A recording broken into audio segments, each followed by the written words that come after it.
Hi, what I got going here today is the Cleveland style engine and the Windsor style engine that Ford made in the 60s and early 70s.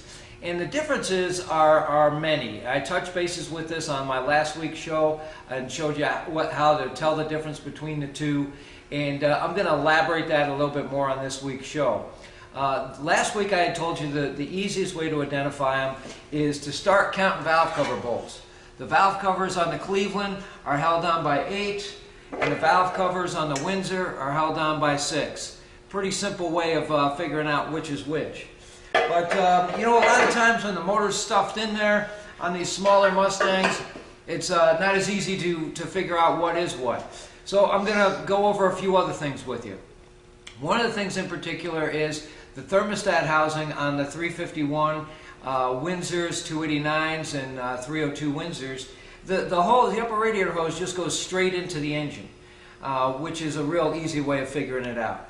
On the Cleveland, the radiator hose goes straight down into the top of the engine. The thermostat housing is facing up, so the radiator hose goes down.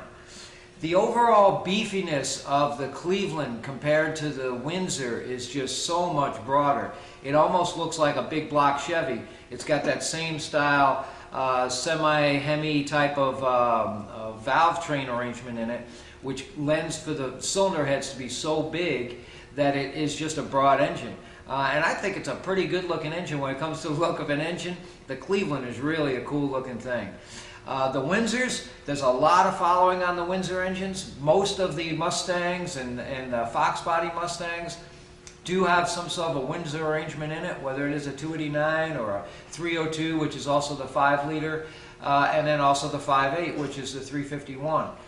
So their physical appearance is way different from one another, but the easiest way to figure it out, if you're going out and you're trying to figure out whether you got a 351 Cleveland or a 351 Windsor in it, is to start counting valve cover bolts. Easiest way to do it. So that's the tech tip I have for this week, and we're moving on to the rest of my show.